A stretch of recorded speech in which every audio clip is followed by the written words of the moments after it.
Are we alone? To this day, the inhabitants of planet Earth have looked to the stars for proof of other life. But the truth isn't out there, it's in here. Since World War II, the British government has been watching us, watching the skies. Buried in the vaults of the Ministry of Defense are thousands of reports on UFO sightings, some left unexplained. But now, after decades of secrecy, the files are being released. And for the first time, the truth about Britain's UFOs is revealed. A near mid-air collision. I can't speculate on what it was, I really can't. I mean, I don't know to this day what it was. A World War II bomber's close encounter. I don't talk about it too much to people, only close friends. An unidentified object caught on radar. And new evidence on one of the most celebrated UFO cases, the Welsh Roswell. If it could be shown that any UFOs were extraterrestrial in origin, people's entire belief system would fundamentally change. Strange, unexplained stories that leave many wondering if there really is life out there.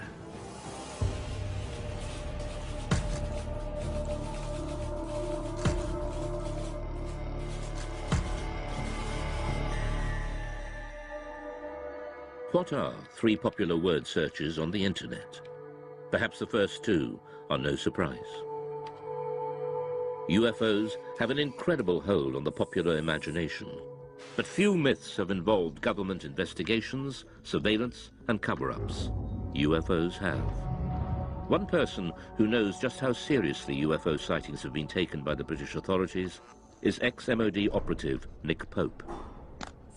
From 1952 onwards, it was decided that there really needed to be a small unit set up permanently to research and investigate the UFO phenomenon. And really from the 50s right up until 2009, the Ministry of Defense did have a small project looking at the UFO mystery. Pope and the UFO desk in the 90s, helping add to the thousands of files the ministry had gathered for decades. Subject making his way. Now that they're being released from the vaults, key UFO eyewitnesses give their side of the stories. And UFO experts, skeptics and believers interrogate just what the MOD was keeping secret. Dr. David Clark is the journalist who helped first persuade the MOD to release the files. If you look in the files, there are thousands of unusual things people in the sky from right across the British Isles. There's absolutely no doubt that people see things in the sky that they can't identify. They always have done.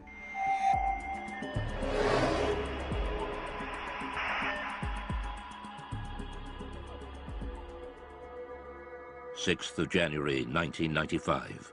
Two experienced pilots of a Boeing 737 carrying 60 passengers from Milan to Manchester report a near collision. It's an incredible sighting of an unidentified flying object which sends the authorities into a spin. In the defence files, there are quite a number of incidents involving near misses between civil aircraft and unidentified flying objects. The most impressive of all was a report that was made by the crew of a British Airways 737. Speedbird 5061, overhead Pennines, 9 miles. They were just about to enter this cloud bank, quite a clear sky, good sort of vision. Suddenly the first officer said he saw this object coming towards him like an illuminated Christmas tree.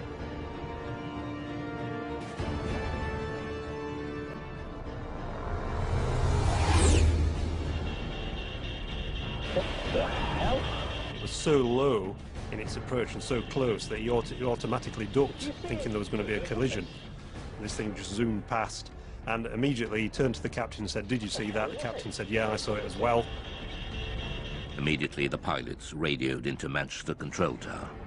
There's a lot of concern amongst air crews about what damage could be done to their reputation if they became known as, you know, the crew that see flying saucers. So it was interesting in this case that despite that, these two air crew decided that when they landed they were going to file an official air miss report. So that would then trigger a full detailed investigation by the Civil Aviation Authority, which is exactly what happened. For the first time, the MOD files show how this extraordinary incident sparked a full-scale investigation conducted by aircraft near-miss investigator Anthony Booth. Well, it was unusual for a start because it was the only one in my memory in 7 years of working in that particular department that I'd actually dealt with something like this. We could talk to the pilots, both the pilots. We would go through looking at radar recordings, RT transcript recordings of the voices of the pilots, recordings of what Manchester Air Traffic Control had to say. We just looked at anything that might shed some light on what this object might have been. The pilots now refuse to talk publicly about the near crash, but the MOD files recall what they told Anthony Booth at the time. My attention was initially focused on the glare shield in front of me, but I was diverted by something in my peripheral vision. The object had a number of small white lights, rather like a Christmas tree. The high speed of the object, although unable to estimate its distance, it was very close. There's a transcript of the conversation between the captain of the 737 and ground control. So this is Speedbird 5061. We just had something go down the right-hand side, just above us, very fast. And Manchester immediately come back and say, well, there's nothing seen on radar. Was it an aircraft? Well, it had lights. It went down the starboard side very quickly. Manchester say, and just above you? Just slightly above us, yes. Manchester then advised them to keep an eye out for anything, but they can't see anything at all. It must have been very fast. It got down very quickly after it passed you, I think. Okay, well, there you go. The Manchester control tower could not find any radar signal. To radar expert Doug Robb, this is extraordinary. It says the likelihood of such activity escaping detection is remote, as the area is well served by several radars, and any movement at the levels in question would almost certainly have generated a radar response. Nothing was seen. So what was it that avoided radar detection? The MOD files showed that the investigators and pilots considered all the possibilities. It was a hang glider.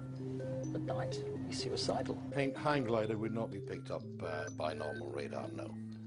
A comet? No, I don't think so. A meteor could be detected on re-entry if the radar was looking exactly in the right direction as that piece of debris went past at some speed. Military? Maybe, but I didn't recognise it. But we're near a major airport. It would have shown up on the radar response. Spy plane? I don't think so. Didn't look like a stealth.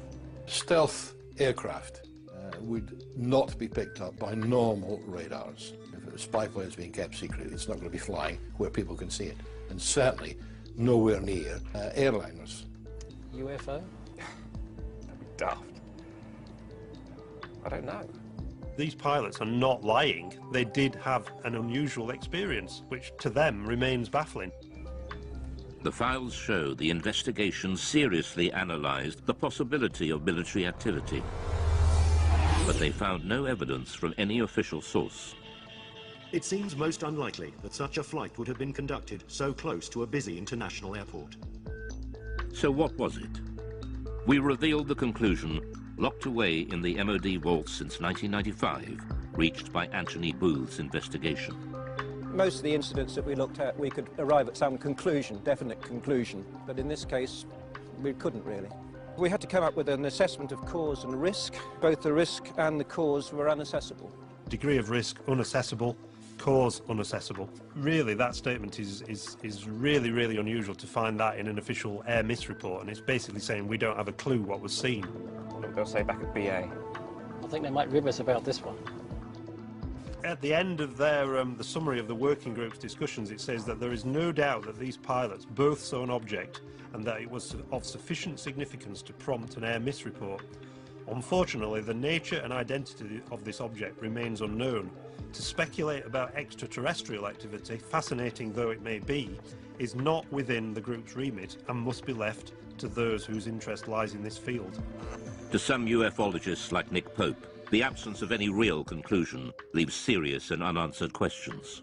Now, to me, this was quite extraordinary. UFO does not mean alien spacecraft, but clearly, in some people's minds, whether it was the pilot and the first officer, or whether it was the investigators at the Civil Aviation Authority or the Ministry of Defence, clearly somebody was thinking, well, maybe, just maybe, this is something extraterrestrial.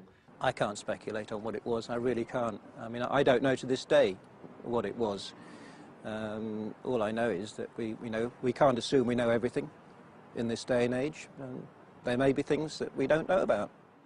The Manchester near-miss investigation shows just how seriously unexplained sightings were taken by the MOD.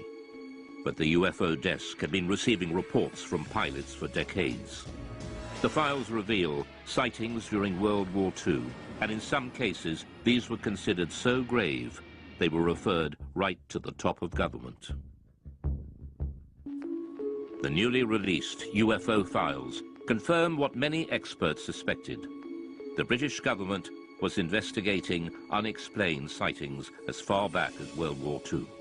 I don't talk about it too much to people, only close friends who experienced perhaps flying during the war.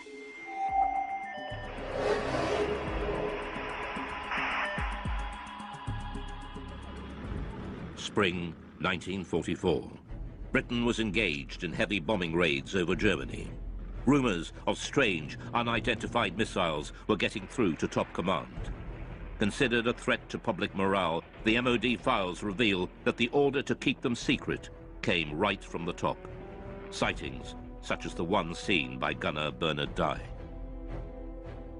Now I have here a personal wartime diary.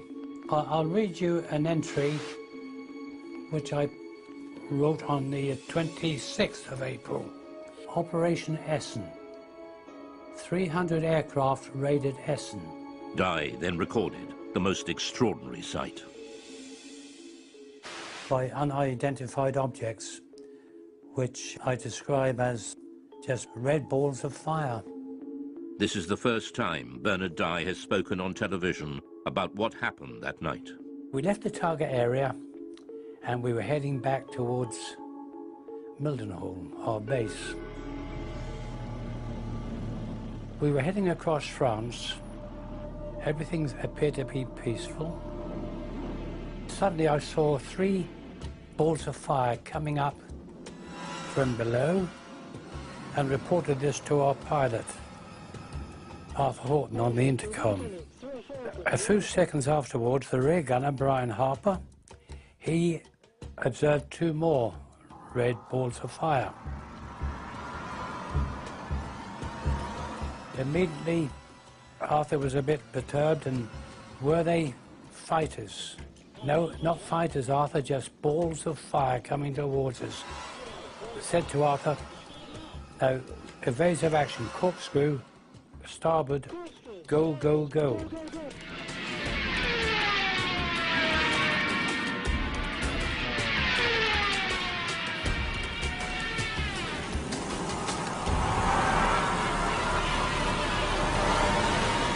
We travelled over 300 miles per hour. The aircraft was shaking like a leaf, and still they were following. The pilot was getting worried about burning the engines up. Engineer, Dave, what about the engines? Never mind the engines, skipper. Keep going, or something to that effect. The words were rather rude. It certainly gave me and the crew the willies to see them. After a short distance, these 5 red